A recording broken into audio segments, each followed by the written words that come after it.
My name's Sean Wyman, and I'm a patient with pulmonary hypertension for the last almost 15 years. I was diagnosed back in 2002. It was actually my 19th birthday present. I started to have symptoms probably a year and a half before I was diagnosed, but I just thought it was because I was overweight and smoked. Ended up going on vacation with my mom and ended up in the hospital and got fully worked up over the course of about a week. And on my 19th birthday exactly, the doctor walked in and said, "Well, I hate to tell you this, but you have pulmonary hypertension." Relatively speaking, all things considered, I was probably diagnosed pretty early just because, one, I was on vacation, and two, they had to figure out what was going on.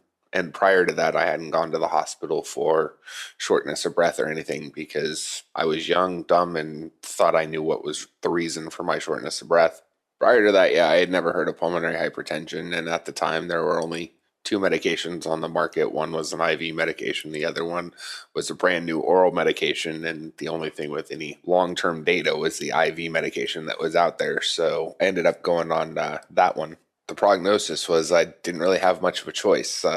They didn't know really how long someone could live with medication. They always gave you the without medication, they being doctors, without medication, you're looking at 2.7 years. With medication, we really don't know. There's some people that have been around quite a while. So I went with the medication that had the best data at the time and pretty much ensured someone would be around the longest. I think some of the milestones early on was the addition of combination therapy that providers have started to do with oral medications, of the different oral classes and IV medications. At one point in time, I was able to temporarily come off of IV medications, which let me go back swimming and all of that stuff.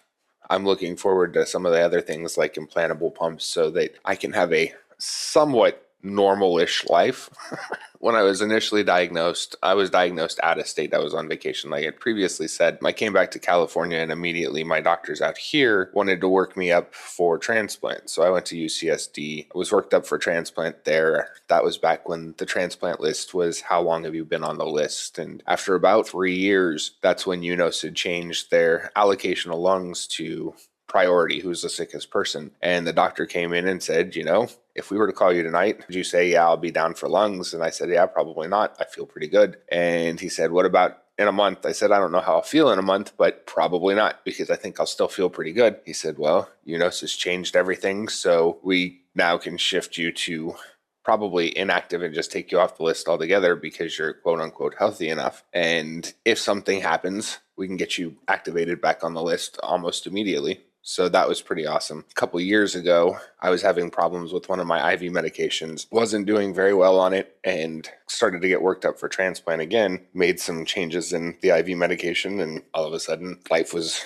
fantastic again. I could breathe again, wasn't wasting away and all of that stuff. So they decided that I didn't need to be on the list again. One of the things that they told me when I was diagnosed was that I'd never work or be able to go to school. I got sick of sitting around and playing video games all the time, which is what I did when I came home following my diagnosis, and I decided to go back to school. Went to a community college and started that whole process. Didn't really know what I wanted to do. Thought I wanted to teach like my parents. Ended up starting the journey to medical school, which I actually just finished. That's a big accomplishment because I was told I wouldn't be able to work or go to school, and here I am now. I've got a doctorate, getting ready to start residency. The whole decision to be a doctor, I've always wanted to be a doctor. When I was a little kid, I wanted to be a doctor, but when I got sick and being told you're not going to be able to work or go to school, I kind of put that dream out like quicker than a wink. In terms of how I see patients and everything, I can really empathize with them because I understand what they're going through. I understand medications aren't inexpensive. The medications for pulmonary hypertension are fairly expensive, and there's help out there, and knowing how to navigate that right there can help patients exponentially be compliant, treating whatever their disease state is, whether it's pulmonary hypertension or just regular high blood pressure. I want to be able to make sure that I can do that. A lot of people don't like taking pills.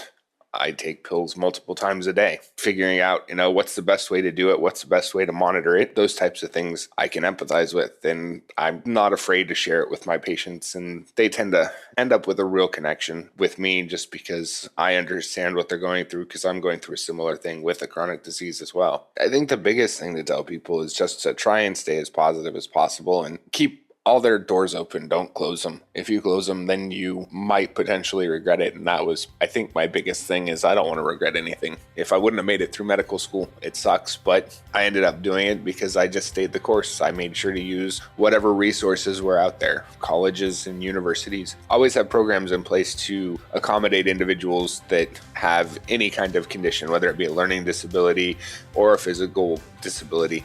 They are there to make sure that you succeed. Once I learned about that, I made sure to use it to make sure that I succeeded and made it through community college, university, and through medical school. One of the biggest thing though that I'm looking forward to is just patient interaction, whether it be patients with pulmonary hypertension or patients that have any other chronic disease, and hopefully inspiring them to take care of themselves and try and attain a better level of health than they may currently have. My name is Sean Wyman, and I'm aware that I'm rare.